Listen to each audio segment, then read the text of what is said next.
Olá, meus amigos, sejam todos muito bem-vindos ao canal Politizando. Eu sou o William Jacob e vejam só a manchete do UOL deste dia 17 de fevereiro.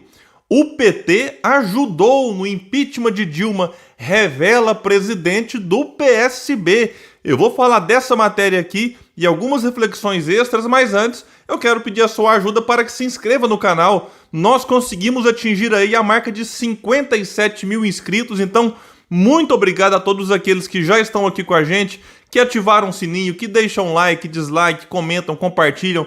Tudo isso que vocês fazem é muito importante para que o nosso trabalho continue crescendo.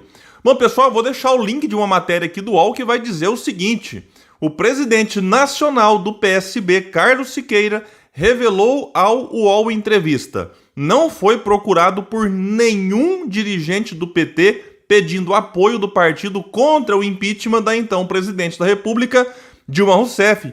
Abre aspas para o presidente do PSB: nós poderíamos ter evitado. Isso aqui por si só já é de uma gravidade absurda, mas continua dizendo: se metade da bancada do PSB votasse contra, não teria havido impeachment. Sim, porque o PSB votou em peso a favor do impeachment da Dilma. Então ele próprio vai revelar aqui que isso poderia ter sido diferente, reclamando sobretudo do presidente nacional do PT na época, o deputado Rui Falcão, que, segundo ele, vejam isso, não deu sequer um telefonema. Isso aqui é outra coisa gravíssima. O presidente do partido, da presidente da República, que estava ali prestes a ser impedida, não se movimenta para desarmar aquela bomba. Deixa a bomba explodir. É isso mesmo, PT? E até quando eu parei para gravar esse vídeo, eu dei um Google aqui, fui nas redes sociais, o Rui Falcão em silêncio. Esse silêncio é concordância, Rui? A Gleisi Hoffmann, que sempre sai atacando o Ciro quando o Ciro fala alguma coisa mais dura contra o PT, até este momento, 8h44 da manhã do dia 18, em silêncio. E o Thales Faria, que é quem fez essa matéria, que participou da entrevista com o Carlos Siqueira, continuou dizendo: de fato, quem acompanhou de perto os acontecimentos naquela época estranhou o comportamento do PT. O fato é que Dilma Rousseff não contava nem mesmo com a simpatia da bancada de seu partido no Congresso. Aí aqui ele vai lembrar que o presidente da Câmara, Eduardo Cunha, do MDB do Rio de Janeiro, só abriu o processo de impeachment depois que a bancada do PT decidiu aderir no Conselho de Ética ao pedido de abertura de processo de cassação contra ele. E continua a matéria dizendo que Siqueira não diz com todas as letras que o partido apoiou o impeachment, mas deixa claro isso quando revela que não foi procurado, exceto pelo então ministro Ricardo Bezzuini, coordenador político de Dilma, com oferecimento de cargos poucos dias antes da votação, em troca de apoio do partido. Conclui aqui o Thales dizendo: já era tarde.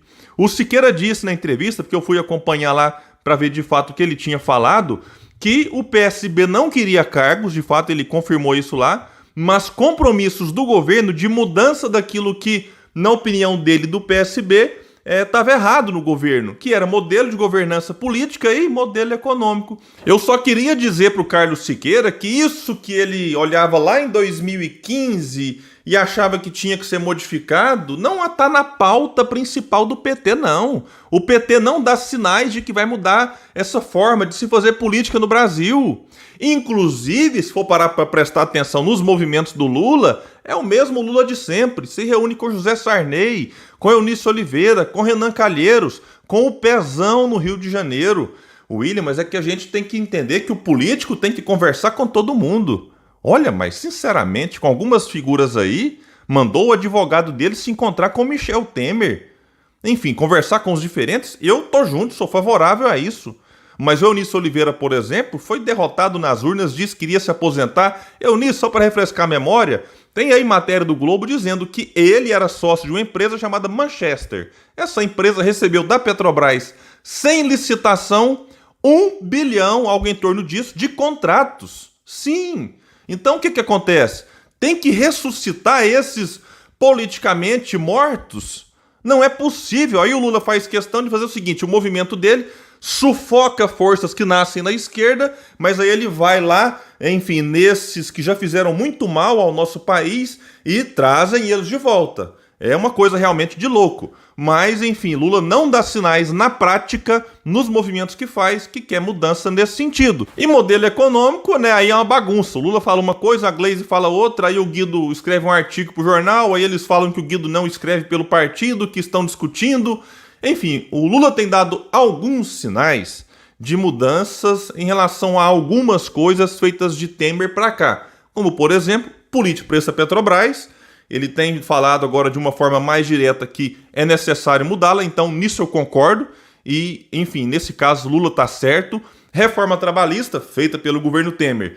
Lá atrás, Lula disse que tinha que mudar, tinha que revogar, aí o mercado sentiu, o Alckmin ficou triste, o Lula voltou atrás, disse que não é bem assim, que tem que sentar e discutir. E teto de gastos é algo que ele, vez ou outra, fala. Mas assumir compromisso, mesmo até agora, não tem nada de concreto daquilo que você repete insistentemente em todos os lugares, que é para formar essa corrente de ideias em torno da necessidade de mudanças. Então, se o Siqueira cobrava do PT compromissos lá em 2015, 2016, e eles não foram feitos com o PSB, enfim, agora, Siqueira, me parece que talvez o PSB, se for levar em consideração essas questões, o PT não seria o melhor partido para o PSB apoiar nessas próximas eleições. E sem falar que o Lula disse semana passada, né, reformas, né? Quem disse que o país precisava de reformas durante o período em que o PT comandou o país? É quase inacreditável, já falei disso aqui em outros vídeos, é só para refrescar porque, enfim, aquilo que é grave, que nem sempre tem a repercussão que merece, é necessário a gente insistir um pouco mais. E quando o Tales fala ali, já era tarde demais? Sim, porque o Brasil chegou a um dado momento que não queria mais a Dilma presidente da República. Nós tínhamos crise econômica por vários motivos, inclusive pelas escolhas feitas pelo PT. Vale lembrar que a Dilma assume em 2015 e coloca como ministro da Fazenda Joaquim Levy, que na prática fez o oposto do que a Dilma tinha prometido na campanha contra Aécio Neves e contra Marina Silva. Fazendo o oposto, enfim, a população percebeu o estelionato eleitoral, a popularidade da Dilma caiu com a mentira e também com os ajustes feitos por Levy, popularidade em queda, perda de apoio político, perda de apoio popular, deu no que deu, e o Lula se reunindo com caciques do PMDB, criticando a Dilma lá no Instituto Lula, enfim, aí de fato já era tarde demais e deu no que deu. Agora, insisto num ponto que eu disse lá atrás, até este momento, né, a cúpula petista num silêncio total. O Ciro ano passado disse algo mais ou menos assim e, nossa, né, partiram para cima do Ciro quando faltaram argumentos, até de misógino ele foi chamado. Agora, o Lula tinha dito há algum tempo aí que a Dilma nasceu para receber ordens, não para dar ordens. Aí a Dilma não falou nada, a cúpula petista também silenciou, porque o Lula tudo pode, né? E o Glenn Greenwald, no seu Twitter nesse dia 17, fez questão de lembrar alguns detalhes para os petistas, abre aspas para o Glenn. E aproveito para lembrar mais uma vez que Geraldo Alckmin, em quem os petistas se preparam para votar, foi um dos líderes do impeachment contra a Dilma, ou seja, um golpista, entre aspas aqui, né? Ciro, que os petistas costumam chamar de diabo, foi um dos adversários mais barulhentos e enfáticos. E o Ciro já disse várias vezes que ali, quando ele lutou contra o impeachment, não era para defender o governo Dilma, que era um desastre total, mas sim porque o Ciro entende que remédio para governo ruim é derrotá-lo nas urnas e não simplesmente arrumar um pretexto para derrubá-lo através do impeachment. E o Ciro sabia que depois do governo Dilma, caso ela fosse impedida como foi, o que estava ruim iria piorar, como nós observamos aí com as reformas, aí sim, muito prejudiciais, feitas pelo governo Temer. Mas dentro do PT, o próprio Paulo Henrique Amorim, jornalista já falecido, disse que havia uma ideia ali de jogar a Dilma aos leões, o Temer assume. Lembram que logo iniciaram o movimento Fora Temer para tentar manter a base petista energizada e quem sabe em 2018 Lula voltar nos braços do povo. E só para reforçar aqui e ser justo com Carlos Siqueira, ele reconheceu nessa entrevista e já em outros momentos que se arrepende do PSB ter apoiado o impeachment. E como eu falei do Ciro há pouco tempo, vale lembrar, né, mais uma vez, né, Siqueira? Ciro avisou e o Ciro lá atrás estava certo e o PSB demorou alguns anos para reconhecer o erro.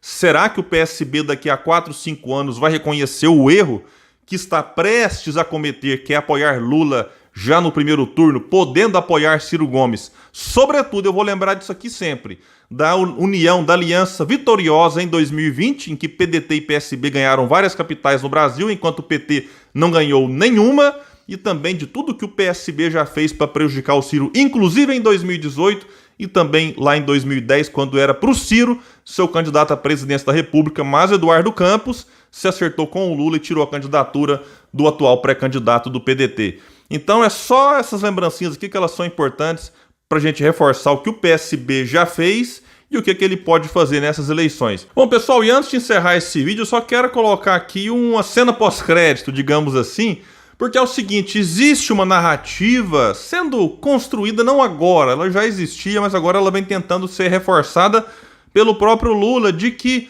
todo o impeachment foi culpa de quem? Do Cunha, enfim. Eu vou colocar um vídeo porque o Ciro fez um react lá na Ciro Games tratando um pouco dessa fala do Lula que está sendo replicada por petistas. Vejam o que é que o Ciro disse. Mas deixa eu mostrar os dois vídeos para mostrar para vocês um pouco melhor o que é que eu estou querendo dizer. Porque o PMDB elegeu Eduardo Cunha de presidente da Câmara. Para o PMDB eleger Eduardo Cunha, não, Lula.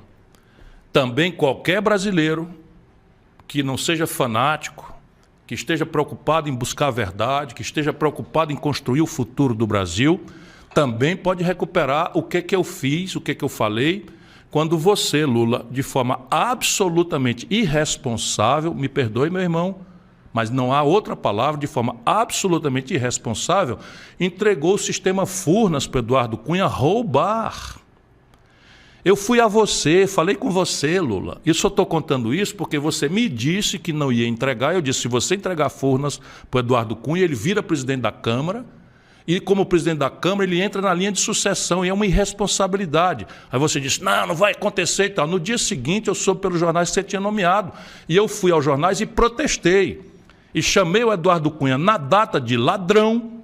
Ele me processou. O meu irmão Cid Gomes era ministro da Educação da Dilma, denunciou o Eduardo Cunha e você, mais a Dilma, se solidarizaram com o Eduardo Cunha. E agora, meu irmão, vem dizer que o Eduardo Cunha se elegeu presidente contra você? Lula, eu não vou deixar você faltar com a verdade dessa forma para o povo brasileiro. Bom, pessoal, então vocês viram, eu vou deixar o link no comentário fixo para quem quiser acessar só esse corte aí, porque eu acho importante a gente mostrar de fato o que aconteceu e o que foi tentado antes, né, pelo próprio Ciro, para evitar que essa tragédia acontecesse. Pessoal, eu fico por aqui, valeu e até o próximo vídeo no canal Politizando.